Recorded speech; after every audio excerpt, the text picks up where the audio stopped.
السلفية هم من كانوا على مذهب السلف الصالح من الصحابة والتابعين.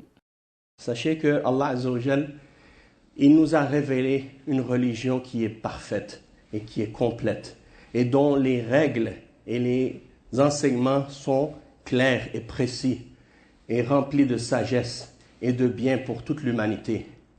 Si les hommes respectent les enseignements d'Allah Azza wa Jal et les ordres du prophète sallallahu alayhi wa sallam, eh bien les hommes vont vivre sur la terre une vie dans la paix. Une vie dans la paix, c'est-à-dire la vraie paix, la paix de l'âme, la paix du cœur et la paix dans la société aussi. Et parmi les règles d'Allah Azza wa Jal, eh bien il y a les faits que Allah Azza wa Jal a légiféré en ce qui concerne la façon dont on s'habille. Quand on regarde la façon dont les gens s'habillent, et en général, il y a 3 raisons pour lesquelles on s'habille dans ce bas monde. C'est-à-dire pour se protéger contre les éléments, le froid, la chaleur, le vent et toutes ces choses-là. Ça, c'est une des raisons. Et dans cette raison-là, presque tout le monde est égal et presque tout le monde est d'accord, même les kuffars. Une autre raison pour laquelle on s'habille, c'est par parure, pour s'embellir. Zinatan, c'est un embellissement. Donc ça, c'est une autre sagesse, une autre raison pour laquelle on s'habille. Et la 3e raison, qui est une des plus importantes, c'est pour couvrir la aura, pour couvrir les parties intimes et pour cacher les parties qui doivent être couvertes de notre corps. Et Allah Azza wa Jal, il nous a légiféré donc de se couvrir et de s'habiller, dans le but qu'il y ait dans la société de l'ordre, du respect, de la pudeur et des relations entre les hommes qui sont basées sur la pureté et les bonnes mœurs, la belle morale. Et donc, par conséquent, Allah Azza wa Jal a ordonné aux hommes de se couvrir et aux femmes également. Et la femme, étant donné qu'elle est créée différemment de l'homme, Allah Azza wa Jal a prescrit pour elle des règles qui lui sont spécifiques. C'est-à-dire que la aura de la femme, elle est plus complète que la aura de l'homme, et c'est pourquoi elle doit couvrir toutes les parties de son corps. Et il y a des conditions à respecter lorsque la femme sort à l'extérieur de sa maison et qu'elle va être à la vue des hommes qui ne sont pas parmi ses maharim, qui ne font pas partie de ses maharim, c'est-à-dire les hommes de sa famille avec lesquels elle a le droit de se marier. Parce que la femme devant les maharim, elle ne peut pas s'habiller, elle peut s'habiller d'une autre façon, c'est-à-dire elle peut découvrir certaines parties de son corps devant ses maharim, ses mains, son visage, ses pieds et ainsi de suite. Mais devant les non-maharim, ceux qui ne sont pas mahram pour elle, elle doit couvrir toute sa aura, c'est-à-dire son corps au complet. Et les conditions, les ulama les ont clarifiées en se basant sur les preuves du Coran et de la Sunna. Parce que la femme est une fitna pour l'homme, et même que le prophète sallallahu alayhi wa sallam, il mentionne dans le hadith authentique, je n'ai laissé après moi aucune tentation ou aucune épreuve plus dure pour l'homme que la femme. Et ça, on le voit à notre époque, puisque cette responsabilité qu'Allah nous a donnée, du fait que l'homme est un qawwam, Ar-rijal qawwamoun ala nisa. Donc, ça veut dire les hommes, ils ont une responsabilité sur la femme. Ils sont les responsables devant Allah pour les femmes. Et s'ils n'ont pas respecté cette responsabilité-là correctement, ils vont avoir des comptes à rendre devant Allah au jour de la résurrection. Parce que si la femme, elle s'est égarée du chemin d'Allah et qu'elle s'est détournée de la guidance, eh bien, Allah Azza wa Jal va demander en premier des comptes à l'homme. Parce que c'était à lui de l'éduquer, c'était à lui de l'orienter, de la préserver et de lui montrer le bien et de lui interdire le mal. Mais si les hommes ont manqué dans cette responsabilité-là, eh bien, ils auront des comptes à rendre. Les frères, approchez-vous un peu. Approchez-vous, il y a beaucoup d'espace. Il y a des frères qui veulent s'asseoir, ne trouvent pas d'espace. Donc, faites de la place pour les frères. Donc, on va mentionner rapidement les conditions que les ulama ont mentionnées en se basant sur les preuves du Coran et de la Sunna. Et entre autres, par exemple, la première condition, qui est la plus importante, et on en a déjà parlé dans une autre khutbah, le fait que la première condition, c'est que le hijab de la femme et son djilbab doit couvrir l'entièreté de son corps. L'entièreté de son corps, c'est-à-dire de la tête jusqu'aux pieds. Il y a une portion des femmes musulmanes qui veulent pratiquer leur religion et qui cherchent à la pratiquer correctement. Mais à cause du manque de connaissances ou à cause du manque de compréhension, elles manquent à certaines des conditions dans leur façon de porter le hijab. Donc c'est important d'étudier et d'apprendre les règles pour être capable de pratiquer ces règles-là correctement.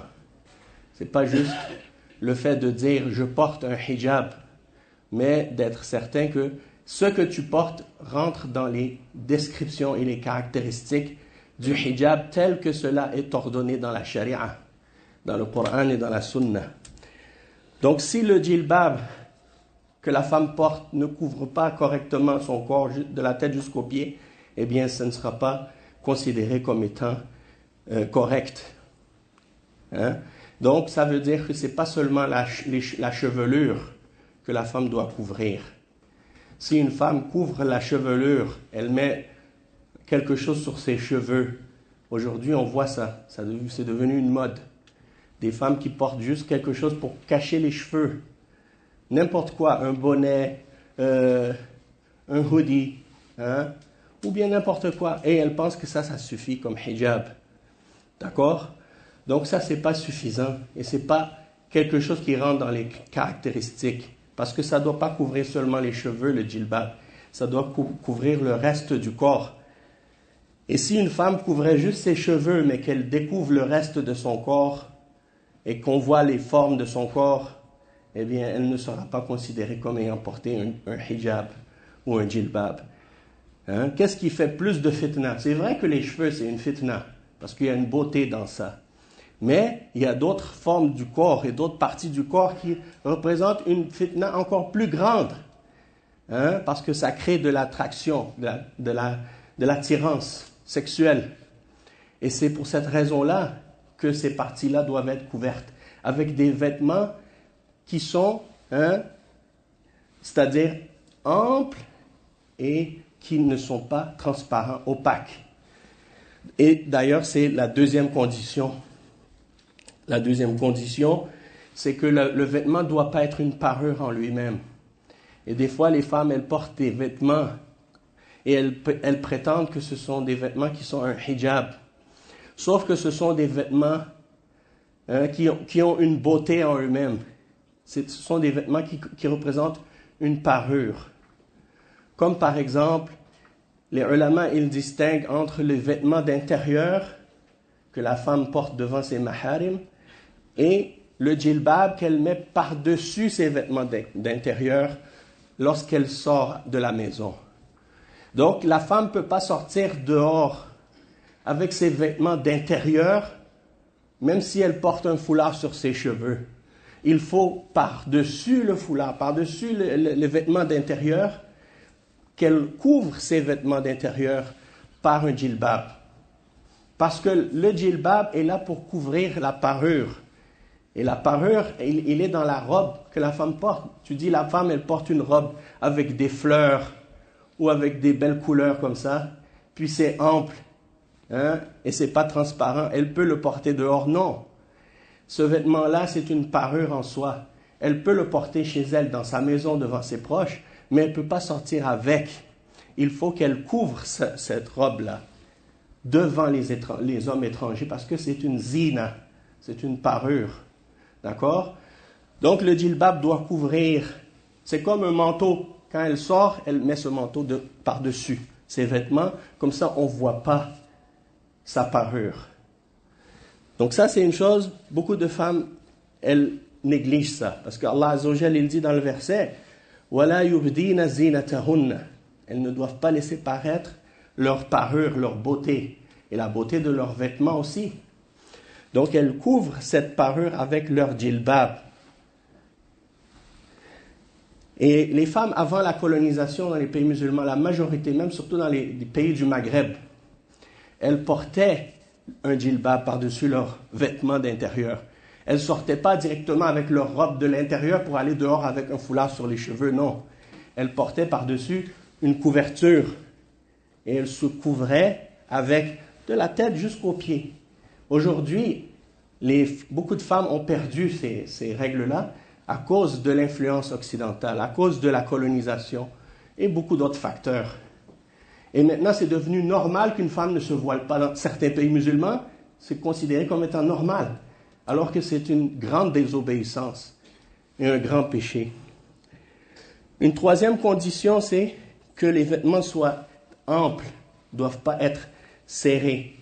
Si on voit les formes des jambes, des cuisses, des hanches, le derrière de la femme qui apparaît, sa poitrine, et elle sort avec un foulard sur la tête. Mais on voit toutes les parties de son corps qui sont exhibées. Eh bien c'est pas considéré comme un hijab. Un des buts du hijab ou du djilbab, c'est de couvrir ces parties-là, pas seulement les cheveux. Il ne faut pas être naïf. Donc, d'être ample. Et ça, c'est pas comme il y en a certains pays, des musulmans qui viennent de certains pays ou de certaines cultures. Ils disent, chez nous, les femmes ne s'habillent pas comme ça. Elles ne portent pas cette forme de djilbab-là. C'est pas dans notre culture. Nous, on n'est pas des Arabes. Ça n'a rien à voir avec le fait d'être arabe ou de ne pas être arabe, d'être africain ou d'être asiatique. C'est les règles de la charia d'Allah. Peu importe d'où vous venez, la femme doit s'habiller comme ça. Que vous soyez africain, que vous soyez arabe, que vous soyez turc, que vous soyez pakistanais ou Bangladesh, peu importe d'où vous êtes. Les règles de la charia sont les mêmes pour tout le monde. Il n'y a pas de différence dans ces choses-là. Et parmi les règles de la charia également, c'est que la femme ne doit pas porter des parfums lorsqu'elle sort à l'extérieur. Elle peut porter du parfum avec son mari à la maison, devant ses proches. Mais lorsqu'elle sort, ses vêtements ne doivent pas être parfumés. Elle doit sortir sans odeur, neutre. Parce que le prophète sallallahu alayhi wa sallam a mentionné que la femme qui sort avec du parfum, c'est une zania. Ça, c'est ce qui est mentionné dans le hadith. Et il y a beaucoup de hadiths à ce sujet. Et également, parmi les conditions, c'est que les vêtements de la femme ne doivent pas ressembler aux vêtements des hommes. Tu vois, aujourd'hui, des femmes portent le foulard puis avec des pantalons. Ça, c'est inacceptable. Parce qu'on voit la forme de chaque jambe. La forme de chaque jambe est décrite. Et les membres sont décrits. Vous imaginez? Ça, c'est inacceptable. Et dites-vous, si la femme ne peut pas prier dans un vêtement, elle ne peut pas sortir avec. Imaginez une femme qui prie en pantalon, de cette façon devant les gens. C'est inacceptable. Donc, encore moins de sortir devant les étrangers. Donc ça, c'est un vêtement d'homme, le pantalon. Si elle le met en dessous de son djilbab, ça va. Mais pas par-dessus. C'est-à-dire que ce n'est pas ça qui doit paraître. Et parmi les conditions également, c'est que ces vêtements ne doivent pas ressembler aux vêtements des kafirat. C'est-à-dire les vêtements par lesquels on pourrait croire ou s'imaginer qu'elle fait partie d'une autre religion que de la religion musulmane. Les vêtements des mécréantes. Ça, c'est pas permis. Maintenant, aujourd'hui, ils font le hijab, c'est devenu une mode. Même il y a des parades de mode, des femmes, soi-disant, ils font le djilbab chic, le hijab à la mode.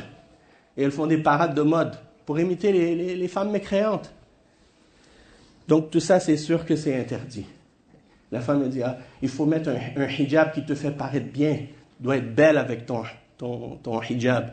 Le but du hijab, c'est de justement ne pas laisser voir la beauté. Donc si ça devient quelque chose qui doit être beau, Ça veut dire que tu dois mettre un hijab par-dessus. Hein? Ton hijab a besoin d'un hijab. Et ça, c'est inacceptable aussi. Et le prophète sallallahu alayhi wa sallam, il a décrit qu'à la fin des temps, il a dit, il y a deux types de personnes dans l'enfer, je ne les ai pas encore vues. À son époque, il ne les avait pas encore vues dans la réalité. Il a dit, la première, c'est une catégorie, c'est des hommes avec des fouets, comme des queues de bœuf, et ils frappent les gens avec. Je n'ai pas encore vu ces gens-là. Et la deuxième catégorie, il dit, c'est des femmes qui sont kasiyat, ariyat. Kasiyat, c'est-à-dire elles sont couvertes, mais ariyat, c'est comme si elles étaient nues. C'est-à-dire qu'elles portent des vêtements, mais des vêtements transparents, ou des vêtements qui sont très serrés sur la peau. Au point où on s'imagine, est-ce qu'elles sont nues ou non? Et aujourd'hui, c'est ça qui se passe. Beaucoup de femmes, elles ne sont pas habillées. Et vous le voyez parce qu'ici, c'est l'été. Et quand c'est l'été, les femmes, ici, elles se déshabillent. Elles enlèvent leurs vêtements. Et là, ça crée beaucoup de fitna et de tension. Même les kuffars qui prétendent, non, nous, ça ne nous dérange pas. Il n'y a pas de problème. Regardez comment le nombre d'agressions sexuelles dans ce pays. Regardez quand il y a eu le mouvement MeToo. Combien de femmes sont sorties pour dire on s'est fait violer, on s'est fait agresser, on s'est fait ci, on s'est fait ça. Pourtant, c'est les gens qui disent non, nous, on est contre le voile. La femme, ce n'est pas un objet pour nous. Ce n'est pas une tentation. Alors pourquoi, dans ce cas-là, s'ils prétendent qu'ils sont si purs, pourquoi tant de viols et tant d'agressions sexuelles dans leur société? Et pourquoi les femmes, maintenant, elles ont peur des hommes? L'Islam nous a protégés de ces choses-là, si on respecte les règles.